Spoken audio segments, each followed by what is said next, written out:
Welcome to the Qualified Tutor Podcast. I'm your host, Ludo Miller, and I'll be interviewing tutors and thought leaders from across the tutoring landscape to inspire, inform, and motivate you to become the best tutor you can be. The Qualified Tutor Community is a safe and supportive space for tutors who love to learn and grow. We offer training, resources, ideas, and a chance to connect with like-minded tutors. If you'd like to continue the conversation, join our Qualified Tutor Community at www.qualifiedtutorcommunity.org or find it in the show notes. Welcome to the Qualified Tutor Podcast. Continuing a common theme on this show, today we'll be speaking to graduates of our most recent Qualified Tutor Tier 1 cohort. This was another incredibly engaging and inspiring group of tutors, principally from the agency of Manning's Tutors, who have brought such wonderful contributions and thoughts and new ideas to our content. Giving our participants the chance to voice their thoughts about the course, including what they've learned from it and how they've built their own tutoring from what we've taken. This insight always gives us incredible advice on how we should continue to progress and develop our course so that it continues to meet the demands and the needs of the tutoring industry right now. The flexibility of the QT team allows us to continue to adapt our course both to the participants that we have in that cohort and to the changing environment of tutoring. Listen in as our soon-to-be QT graduates teach you what you can learn from the Qualification for Tutors. Every time we run a cohort of the Qualification for Tutors, it's slightly different because the people are different. And that's why we haven't recorded this course and delivered it as a static course. We want it to be live and we want you to bring your own personality and experience and questions to the table. So at this point, every 4 weeks, I have my highlight, which is to ask you to share with us what you've learned. And I try to sort of switch up the questions each time so that it makes it fun for you to discuss. But please understand that I'm going to go quiet now and I'm really, really going to let you have a discussion. So the prompt question I'm going to ask you is, how has the 4-part course, the Qualification for Tutors, changed the way that you will tutor going forward? So I've been working as a tutor since I was about 15, 16. And to this day, I always know I can learn something new. But this course has been really interesting in that it's more about it's not just about reflecting on what you're doing with the kid, for the kid, but it's also on what you do as a person each time and your own life experiences, evaluations, everything like that, sort of from the assessment process all the way to the end. So I'm kind of looking forward to the next new student and my old previous students to sort of see how I can change that and be more active in my own role in their development. Not just, I'm just here to help you for a short bit, but like I can actually do as much as I can possibly. It's kind of exciting. Even with COVID, we'll see how that goes, but that's pretty exciting. Thank you. Thanks, Irene. Go ahead, Riani. Hi, yes. So I think this course has just generally given me a lot more confidence when going into a classroom setting or a one-on-one setting. And it's also reinforced that I actually do have the skills to teach my students, and that I just need that extra confidence boost. And just, I really like the thermostat analogy that you used, I think it was, where it said we had to adjust how we come in and adjust it to our student, and that really resonated with me. I really like that. It's one of my favorites also. Go ahead, Edward. Okay, so I think the good stuff moving forward that I've taken on, main thing is that as a tutor, you're not just someone to get them to the exam. You are someone who is a team player and is there to help them see from today. I would take a life without limits. So an education allows you to have a life without limits. I really like that. I think that's beautiful. And sort of, I think it's helped me get a little bit better with sort of what to do and what not to do around mental health, because I've always found that a little bit difficult, because, you know, it's realizing you're there to help, but you're also not a therapist, and just that person who can signpost them, be a, you know, sort of guide, but not sort of a friend, although that sounds a bit harsh, but you know, be like a key player, an instrumental part of their education, but at the same time, you know, having that disciplined approach to getting to the end result. And that life is a continuous learning process, and letting them know that for the love of learning. Thank you. It's a real balancing act, isn't it? And it ties right back to what Riani's saying about being a thermostat and taking the role of the trusted adult and continuing to get that balance right. Thanks so much, Edward. Nada, go ahead. Yeah, so this course I think has really taught me how I can adapt and tailor each lesson to help specific students get to their goals. And I think sort of it's focused on the key things that help the student get from A to B, being able to boost their confidence, being able to create that culture of learning. It all contributes to that student achieving their fullest potential, you know, getting the results that they really truly can achieve and not just limiting themselves to what a piece of paper says. It's sort of that sort of uncovering of their true potential, isn't it? That you're just helping them to remove all those barriers so that they can get stuck in. Mo, go ahead.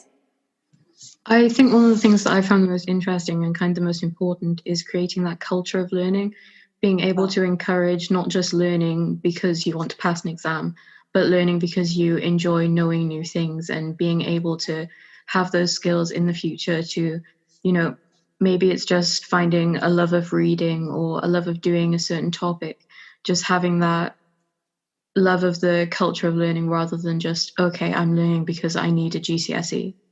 That's right. And you're teaching them to fish that way, aren't you? You're creating independent, lifelong learners. It's fantastic, Mo. Thanks so much. Go ahead, Manasvini.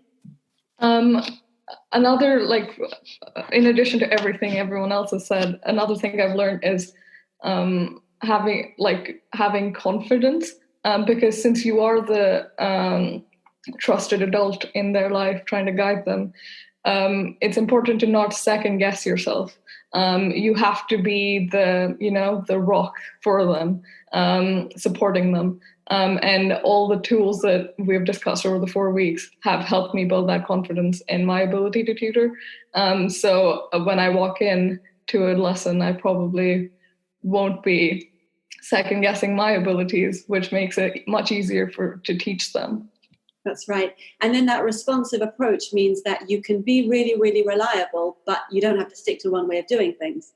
It's a difference between being persistent and being predictable. But Baessa, can I call on you? Yes. Yeah, I mean, it's sort of just like making sure you have the sort of right mindset going into it, basically. Because if you just, I've seen this few tutors going like, oh God, it's another tutoring lesson at this school, basically. Then the whole lesson sort of kicks off on the wrong foot, in my opinion. So this lesson just reinforced the knowledge which I sort of accumulated through my experience of basic going in with the right mindset, being supportive, and also developing that trusting relationship with the students. So you can basically teach them better and they can be more open to you about their issues and whatnot, basically. I really love that it reassured and reinforced the things that you'd already discovered. I think that's what professional development's for, is that it finds where you are and all the skills that you have, and then you're sort of more aware of them, and so you're using them with more intention next time. I really think that's a really powerful thing to have added. So fantastic. Pavlina, go ahead. So I really love everything that everyone said, and I really can relate to that.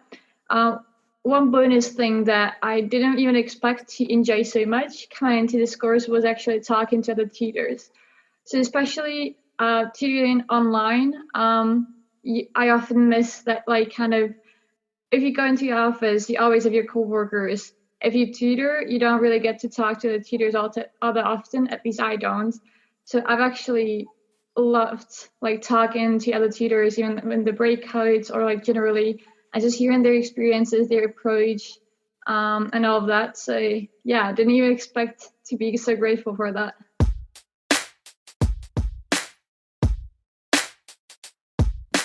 And now, a brief word from our founder, Julia Silva.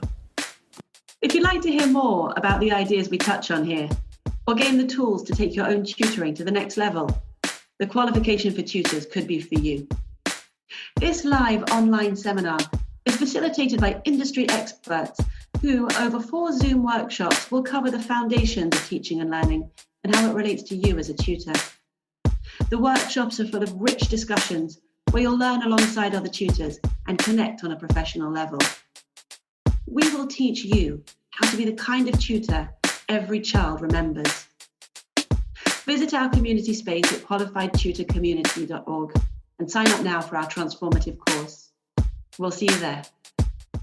That's fantastic, Pavlina. I'm so glad that made a difference for you, because I've always felt that tutoring can be lonely. And when I first started out as a tutor, I used to suffer from imposter syndrome. I really didn't know if I was doing it right. And I used to sort of build accountability systems in by talking to the parents. And to be honest, the parents didn't really want to hear about every drop of what I'd done in that tutoring session with their students. So really, it's only tutors that want to talk about tutoring all day. So that's what the community is going to be there for you going forward. Please make use of it. Victoria, go ahead. I think what I really enjoyed about this is that sometimes things can seem, because as well, a lot of us are a lot younger and closer to education, almost a bit commonsensical. But then I think this course has really helped me to articulate what I'm doing right and where you can kind of change things. And even whenever you know you're doing something right, sometimes you can't put a finger on what's good about it and what's bad about it. And I think I've really enjoyed that aspect of it, like breaking things down into smaller sections.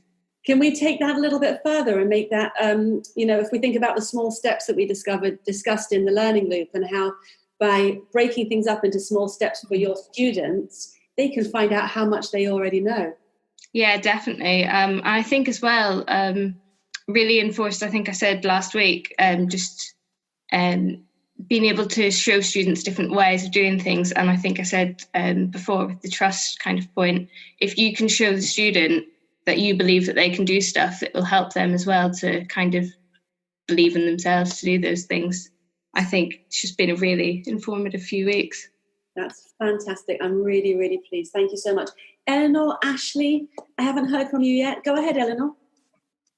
Yeah, I think everyone's made some really excellent points. I've learned a great deal kind of through the process, kind of specifically this week. I think linking up the idea of the culture of learning with making sure that students feel comfortable if they do have problems with their mental health, they feel comfortable kind of communicating those with you as a tutor, and you can kind of signpost those them to the particular people that can really support them. But one particular thing that I think I've definitely going to take to my lessons going forward is the idea of kind of making sure that the student knows the routines of the lesson, and so they feel really comfortable kind of coming to the lessons going forward, because they know they don't have any anxiety about kind of unexpected things that might come up. So that's a really useful take home. But on the whole, it's been a really valuable experience. Just a sort of openness that you create, where they're able to bring all their questions and their opinions and their anxiety, and you just create a safe space within which for them to work. It takes us right back to the 7 Ps, doesn't it? Where you create that safe environment within which they can ask the questions that they need to ask to get the answers that they need to sort of fill in those gaps and misconceptions. Charlotte, go ahead. Hi, I think because of COVID, I wasn't able to start tutoring. So doing this course has really given me the confidence, and like hearing how other tutors approach things has been really inspiring as well to get me set up, and like learning that flexibility is like the key thing in being a tutor. So it's really prepared me to hopefully go on and tutor. It's fantastic. You know, again, that's the thing about professional development, is that you can pick it up wherever you are. If you're right at the beginning. You know, we had tutors on our previous cohort with decades of experience who were still able to take what they needed to hear, because it's so much about uncovering what you already know. So, Riani, you had a story to finish us off with. Yes, so I wanted to just reiterate the story that I told earlier, and building off of Eleanor's mention of the mental health, and earlier in the session we talked about dyslexia, and I was teaching this girl with dyslexia, and she would get really overwhelmed because I teach English, so it involves a lot of reading, and sometimes I could tell that it was just too much for her. She was getting overwhelmed, and her responses weren't as in-depth. Like, she would just trail off and say, yeah, or mm-hmm. And picking up on that is really important. And I think this course has taught me more skills in being sensitive to that, you know, like the analogy that we talked about, being the thermostat. And, you know, just taking breaks as well, you know, measuring, being that thermostat and kind of picking up, when are we going to take a break? When should we push through? And I would always ask her, would you like to take a break? Would you like to take 5 minutes, 10 minutes, 15 minutes, and letting her take that initiative and say, okay, I need 5 minutes or I need 15 minutes, and kind of taking her education in her own hands. And through that, you know, just giving her a safe space, like we said, creating a culture of learning. She once opened up to me, and we were working on essay writing and creative essay writing, and because of her dyslexia, it's quite difficult for her, but we were bouncing ideas off of each other, and she said, oh, maybe I'll become a writer one day. I think that's fantastic, because it sort of pulls together everything we've been speaking about, because by having the flexibility to give the student what she needs rather than just bulldozing her with your lesson plan, you've actually been really, really productive with the time. And by giving her the agency, you've shown her how much you respect her and her needs. So instead of sort of, you know, having a route and going from A to B, you've allowed yourself to plot a course that's going to suit your student and her needs. And that bespoke approach to learning that we've discussed today has been a really, really influential idea for me, because we spoke about how education needs to be different for children going forward. Well, having this sort of open-minded approach to how things should be done is going to be a key piece in that. So with that, we're going to wrap up this podcast, and I'm going to thank you so much for your contributions. Please continue to learn with us, because we really, really exist just to add value for you. Also, you know that we've got agencies on the site, so communicate with them, network, grab opportunities to tutor, and let us know how things are going. Have a stunning week, and it was really, really lovely to learn with you today. Thank you. Bye. Thank you all so much. It was great to work with you. Thank you. Thank you, everybody. Thank you. Thanks. Thanks. Thank you.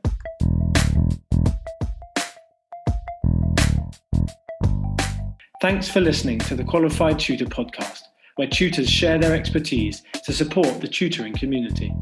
If you'd like to continue the conversation, join our Qualified Tutor Community at www.qualifiedtutorcommunity.org, or find it in the show notes below. We exist to connect, share, and learn with you, because tutoring is a small job that makes a big difference.